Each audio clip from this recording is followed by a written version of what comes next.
Assalamualaikum warahmatullahi wabarakatuh. Halo anak-anak semua. Kembali lagi di pembelajaran IPA kelas 7 ya. Nah, sekarang kita masuk materi baru nih tentang energi. Nah, kamu pernah nggak olahraga? Main bola, main basket, main voli, atau olahraga apapun. Nah, biar kita bisa bermain bola, biar kita bisa berolahraga, itu perlu yang namanya tenaga atau energi, betul? Nah, energi ini pun diperoleh dari makanan yang biasa kita makan. Bagi manusia, makanan adalah sumber energi utama. Nah, jadi pertanyaannya, apa sih yang dimaksud dengan energi gitu kan? Energi ini adalah kemampuan untuk melakukan usaha.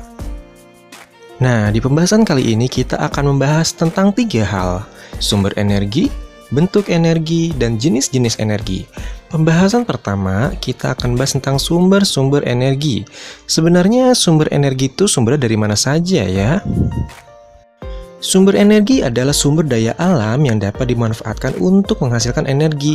Misalnya, sumber energi dari matahari, dari angin ya, dari air, kemudian dari angin, dan kemudian dari bahan bakar fosil seperti minyak, gas, dan batu bara. Nah, sumber energi ini akan kita klasifikasikan menjadi 2 kelompok. Pertama, berdasarkan kemampuan regenerasi atau dia bisa memperbarui dirinya sendiri, yaitu sumber energi yang dapat diperbaharui. Kemudian ada yang namanya konvensional atau sumber energi yang tidak dapat diperbaharui. Kita coba bahas satu persatu ya. Pertama, sumber energi yang dapat diperbaharui. Kira-kira energi apa saja yang bisa kita perbaharui? Sumber energi ini biasanya beregenerasi secara alami dalam jangka waktu yang pendek. Ya, misalnya tumbuhan dan hewan atau biomasa, kemudian Ya, energi nuklir, ya, kemudian cahaya matahari, energi angin, energi air, dan sebagainya. Nah, ini namanya sumber energi-energi yang dapat kita perbaharui dalam jangka pendek, bisa kita olah.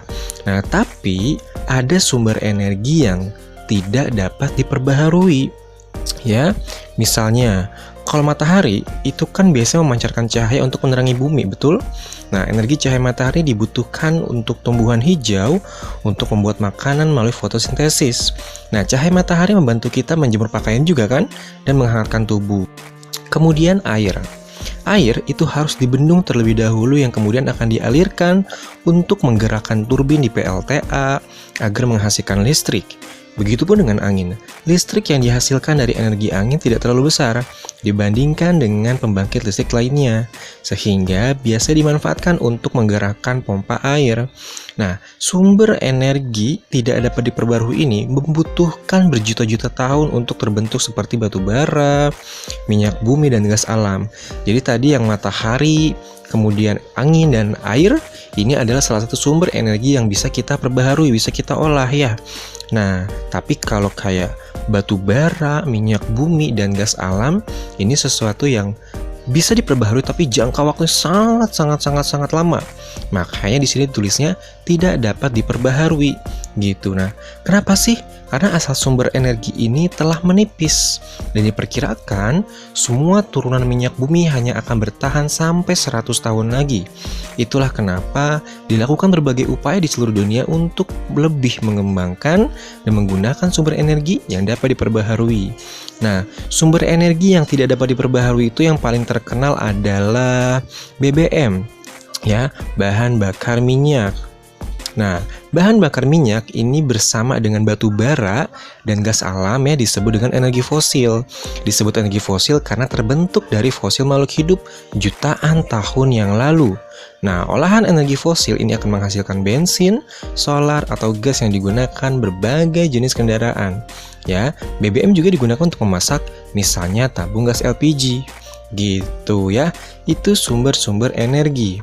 Nah, sekarang kita akan belajar pada poin kedua, yaitu bentuk energi. Bentuk energi itu biar mudah, kita coba golongkan energi menjadi beberapa bentuk ya. Pertama, energi cahaya. Cahaya ini tidak dapat menggerakkan benda karena energinya sangat lemah. Tapi jika berkas cahaya yang sangat kuat itu mengenai partikel-partikel debu yang sangat kecil, maka partikel-partikel itu akan bergerak. Nah, itu menunjukkan bahwa cahaya adalah bentuk dari energi ya. Kemudian, poin berikutnya adalah energi termal. Ini biasanya dimanfaatkan pada semua mesin kendaraan, misalnya motor, truk, mobil, kereta, dan sebagainya. Energi ini berasal dari pembakaran bahan bakar fosil seperti bensin atau solar. Nah, energi termal ini dimanfaatkan oleh mesin uap pada pembangkit listrik tenaga uap. Nah, lihat gambarnya dengan membakar batu bara untuk memanaskan air. Uap yang dihasilkan nanti akan mampu memutar turbin uap. Jadi kita ini bergantung pada energi termal untuk menghangatkan tubuh. Misal makanan yang kita makan terbakar perlahan dalam sel-sel tubuh menjadi energi termal. Jadi tubuh punya panas yang sesuai untuk proses metabolisme. Nah, kemudian ada yang namanya energi bunyi. Bunyi itu tidak dapat menggerakkan benda karena energinya lemah. Tapi ketika gelombang bunyi itu mengenai gendang telinga, gelombang itu mampu menggetarkannya. Nah, getaran ini yang dikirim ke otak, jadi kita bisa mendengar bunyi. Nah, makanya bumi ini adalah salah satu bentuk energi. Misal, ketika pesawat supersonik menembus batas udara, gelombang bunyi yang dihasilkan mampu menggetarkan bangunan. Begitupun dengan suara halilintar. Pernah nggak kamu lagi di rumah, terus suara petir besar, tiba-tiba jendela kamu bergoyang? Nah, ini menunjukkan bahwa bunyi juga merupakan bentuk dari energi. Seperti itu ya. Kemudian, ada energi bunyi, ada namanya energi kimia. Energi kimia ini adalah bentuk energi yang tersembunyi di dalam atom, unsur, atau senyawa. Energi kimia ini adalah energi potensial yang dimiliki atom, unsur, atau senyawa karena susunan elektronnya. Ketika unsur atau senyawa ini bereaksi, susunan elektron akan berubah yang diikuti pelepasan energi. Nah, energi kimia yang terkandung pada makanan ini diubah menjadi energi termal dengan bantuan oksigen ya. Misal ketika kita menyalakan korek api, energi kimia pada pentol korek api berubah menjadi energi termal dan energi cahaya gitu ya. Atau pada bahan bakar fosil seperti batu bara atau bensin, energi kimia lah yang berubah menjadi energi termal ya. Jadi kalau bensin tuh mengubah energi kimia menjadi energi termal ya. Nah, ada energi kimia, kemudian ada yang namanya energi listrik.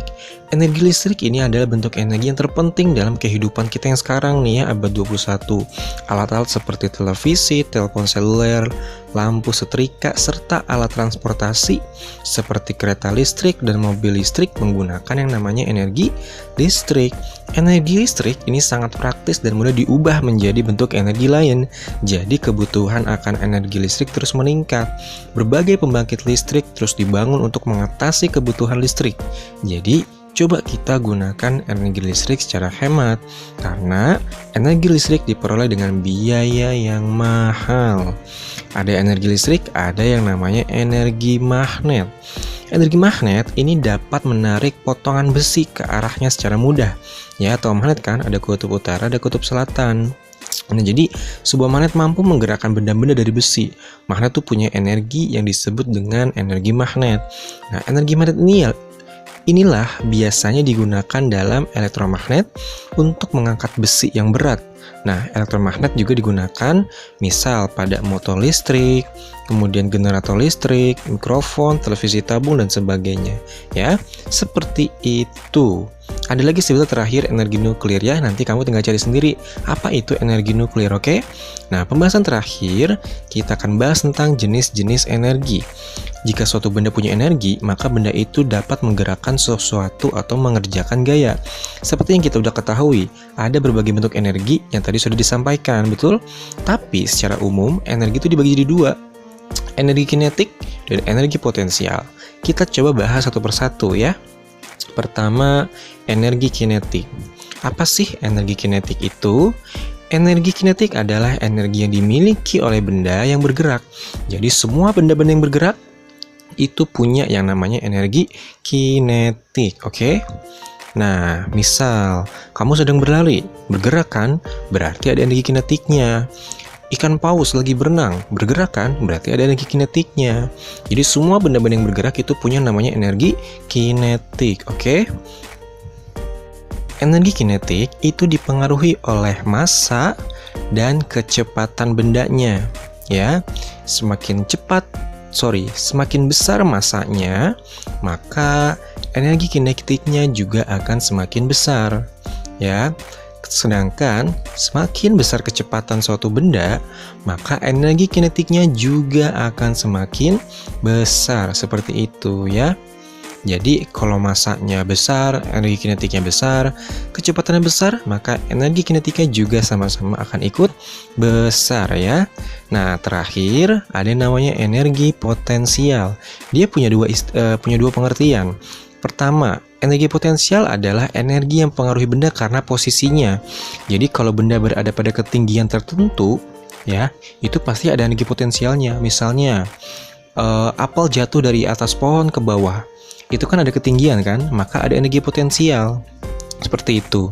Pengertian kedua, energi potensial adalah energi yang tersimpan pada benda. Jadi energinya itu memang sudah ada pada benda tersebut. Contohnya seperti apa sih? Nah, kita coba cek ya.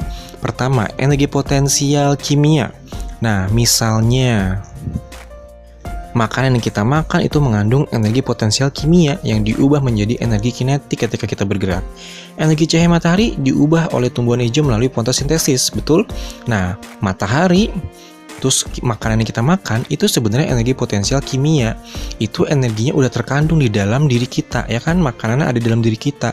Kemudian matahari juga punya energi dalam dirinya dia. Makanya pengertian kedua dibilang energi potensial adalah energi yang tersimpan pada benda. Jadi energinya memang sudah ada pada benda tersebut. Matahari punya energi di dalam dirinya, seperti itu ya. Begitupun dengan baterai. Baterai punya energi di dalamnya ya kan? Makanya baterai selalu dipakai agar bisa menghasilkan listrik. Nah, ada energi potensial kimia, ada yang namanya energi potensial elastis. Misal, ketika kita sedang memanah ya, ketika tali busur panah direntangkan, energi otot yang disimpan dalam tali itu sebagai energi potensial. Teman-teman ya. Nah, energi potensial tersimpan inilah yang mampu meluncurkan anak panah. Begitupun yang terjadi pada karet ketapel dan alat berpegas lainnya ya. Jadi yang lentur-lentur ya, yang elastis-elastis itu contoh dari energi potensial elastis. Nah, ini masuk kepada pengertian energi potensial yang kedua nih, yaitu energi yang tersimpan pada benda ya. Nah, kalau pengertian yang pertama itu misalnya contoh pada energi potensial gravitasi.